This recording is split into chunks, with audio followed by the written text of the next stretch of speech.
मुख्यमंत्री जी का आशीर्वाद लेने जा रहे हैं। मेरे अभिभावक हैं और कहीं न कहीं उनके नेतृत्व में मुझे विभाग में भी काम करने का मौका मिला, एक विधायक के रूप में भी काम करने का बहुत कुछ सीखने का मौका मिला, तो कहीं न कहीं अपने अभिभावक से आशीर्वाद लेंगे। माननीय प्रधानमंत्री नरेंद्र मोदी और नीतीश कुमार की जोड़ी की जीत है और आज हम बधाई देने आए हैं कि मुख्यमंत्री जी के नेतृत्व में जो चुनाव लड़ा गया है उसमें प्रचंड बहुमत से हम लोग। नमस्कार, मैं हूं आशा राय और आप देख रहे हैं माई पीडीए समाचार। बिहार चुनाव में एनडीए को मिली प्रचंड जीत के बाद यह साफ हो गया कि नीतीश कुमार एक बार फिर और इस बार 10वीं बार मुख्यमंत्री बनने जा रहे हैं। कल शुक्रवार दोपहर जैसे ही शुरुआती रुझान आने शुरू हुए थे, एनडीए खेमे में खुशी की लहर दौड़ पड़ी थी। साथ ही शाम तक सीएम आवास में नेताओं का आना जाना बढ़ गया था। जदयू के कार्यकारी राष्ट्रीय अध्यक्ष संजय झा, केंद्रीय मंत्री रामनाथ ठाकुर और भाजपा के कई वरिष्ठ नेता मुख्यमंत्री नीतीश कुमार को बधाई देने उनके आवास पर पहुंचे थे। साथ ही दिल्ली से खुद प्रधानमंत्री नरेंद्र मोदी ने भी फोन कर नीतीश कुमार को बधाई दी थी। इसके बाद एनडीए के अन्य दलों ने भी एक एक कर नीतीश कुमार को शुभकामनाएं दी और नई पारी के लिए समर्थन जताया, जिसके बाद आज शनिवार सुबह से ही मुख्यमंत्री आवास पर गहमा गहमी और बढ़ गई है। जी हां, चिराग पासवान सीएम नीतीश कुमार से मिलने पहुंचे। इससे पहले जदयू के कार्यकारी अध्यक्ष संजय झा नए विधायकों की सूची लेकर सीएम आवास पहुंचे, जिससे औपचारिक प्रतिक्रियाओं की शुरुआत का संकेत मिला। साथ ही आप सभी को बता दें कि इसी बीच भाजपा विधायक नितिन नवीन भी मुख्यमंत्री नीतीश कुमार से मिलने पहुंचे।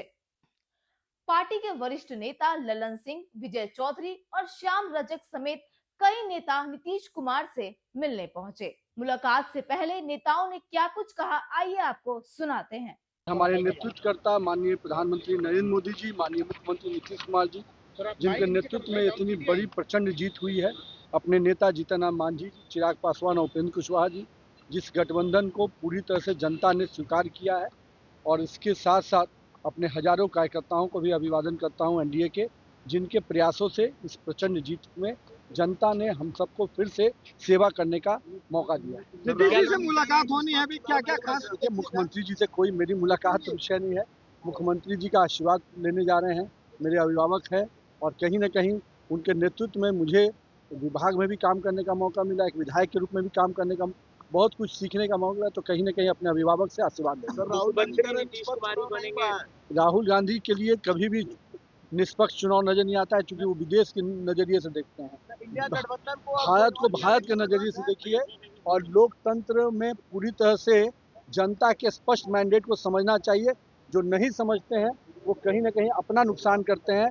जनता ने इतना करारा जवाब दिया है, अभी भी राहुल बाबा और तेजस्वी यादव को अगर समझ नहीं आ रही है तो उनको समझाने के लिए बिहार और देश में कोई नहीं बचा है। माननीय प्रधानमंत्री नरेंद्र मोदी और नीतीश कुमार की जोड़ी की जीत है और आज हम बधाई देने आए हैं कि मुख्यमंत्री जी के नेतृत्व में जो चुनाव लड़ा गया है उसमें प्रचंड बहुमत से हम लोग चुनाव जीते। देखिए, उनके पास तो कुछ था ही नहीं। चुनाव में कुछ कहने के लिए दूसरे का लेग पुलिंग के अलावा उनके पास कुछ था नहीं। उन्होंने कुछ किया तो है नहीं। और जो 15 साल का शासन काल था उनका, वो तो बिहार किस तरह का बिहार था आप सब लोग जानते हैं। अंधेरों का बिहार, गड्ढों का बिहार, गुंडाराज का बिहार, आतंकराज का बिहार, जातीय नरसंहार का बिहार, लाठी में तेल पिलावन का बिहार, चरवाहा विद्यालय का बिहार। ऐसे बिहार से वो बिहार के आसमान की ऊंचाइयों पर पहुंचाने वाला कोई अगर है तो एनडीए। निश्चित तौर पर हमारे नेता वही है। नीतीश कुमार ही मुख्यमंत्री बनेंगे? निश्चित निश्चित। तो विधायक दल की बैठक हुई तभी ना होगा।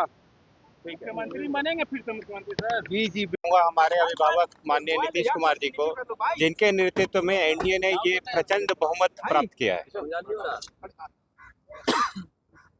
इस तरीके से दावे किए जा रहे थे सर विपक्ष की तरफ से, क्या कहिएगा? जी, विपक्ष के दावों के बारे में मैं कुछ खास टिप्पणी नहीं देना चाहूँगा। मैं बस इतना ही बोलना चाहूँगा कि हमारे माननीय मुख्यमंत्री जी ने ज़मीन पे काम किया है।